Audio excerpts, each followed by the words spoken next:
It's to the United States, where President Donald Trump has called on law enforcement agencies in Los Angeles to increase surveillance as protesters get violent.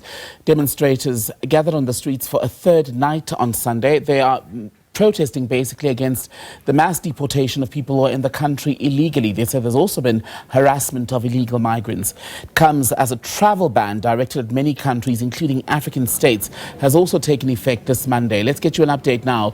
Go to Washington, D.C., bring in SABC News Correspondent Kate Fisher. Kate, we'll talk about the issues around what's been going on in Los Angeles in a moment, but let's start with the travel ban itself. 12 countries affected, no discernible disruption at airports yet. But what do we expect to be the practical implications for people from the affected nations? Well, you're right. So far, it's been a fairly normal day at Washington's main international airport.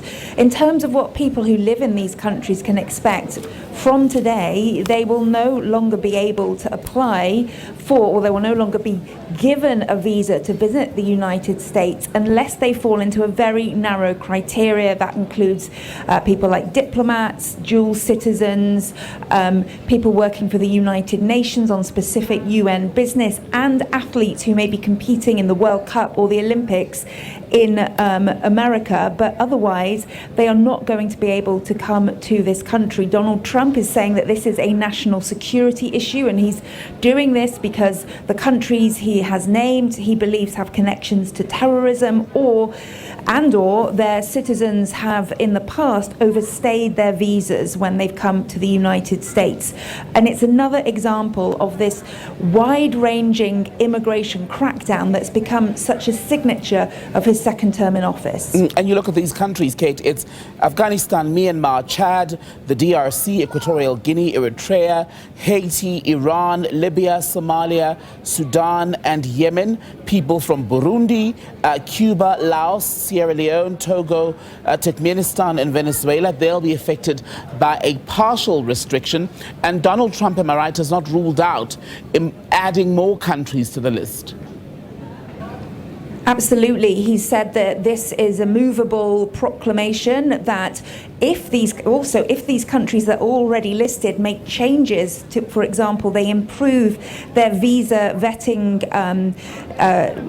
processes, if they do more to show the United States that they are taking this seriously, then they could come off the list.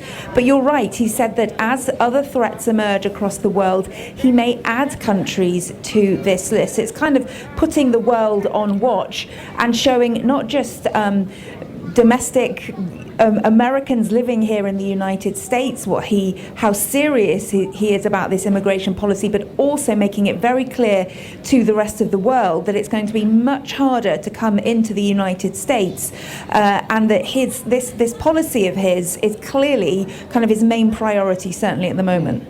And speaking of the immigration policy in the U.S., it's now sparked unrest and riots in the Los Angeles area for 3 nights in a row then.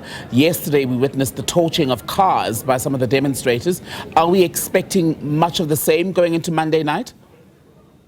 Yeah, it's hard to say. As you know, on this, Donald Trump has taken an unusual step of federalizing the National Guard in California. Usually that's something that the state governor would ask the president to do. He's done that despite the state and the city of Los Angeles saying they don't need any help with law enforcement. And I think Donald Trump, this is kind of a really good visual example of what he's trying to show his voters he's doing. He is kind of overtaking from a Democratic governor in a Democratic state over one of his signature policies, this immigration issue, and he's really almost ramping this, well, critics would say he's ramping this up to try to make it into more of a conflict than perhaps it is. It's a conflict between these people trying to arrest illegal immigrants, but it's also now a conflict between the Democratic governor of California and the Republican president. It's hard to know if these protests will continue into a 4th night. Right. But certainly, I think the fact that Donald Trump has ignited it further suggests there could be more issues. Two quick final questions for you, Kate. About 100 or close to 120 people were arrested. These were told were people who were in the country illegally over the weekend. What's going to become of them? Because they are currently in detention centers. And when Donald Trump posted online in the early hours of this morning, at least in South Africa, that bring in the troops, what does that mean in terms of the security response? Because the National Guard is already in the vicinity, rather controversially. Yeah, that's right. That refers to both these 2,000 National Guard troops that he has authorized to go into California, into Los Angeles. He says they're needed to help with the protests there. But as I say, the Los Angeles authorities and the state authorities say they are not needed.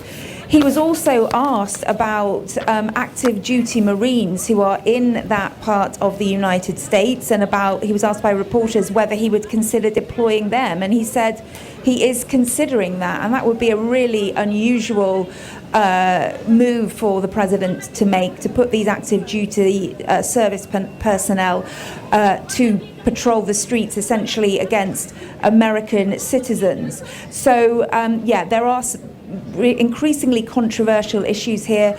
Gavin Newsom, the Californian governor, has already said that he will be suing the Trump administration over all of this, saying it's illegal. Once again, some of these big moves made by Donald Trump in terms of immigration are going to be challenged by the courts as he continues to push the limits of executive presidential power. Kate Fisher live for us at an airport in Washington, D.C. as we watch the start of the Trump administration's ban on travel by people from 12 countries. 7 of those nations are from the African continent. Kate, for now, thank you.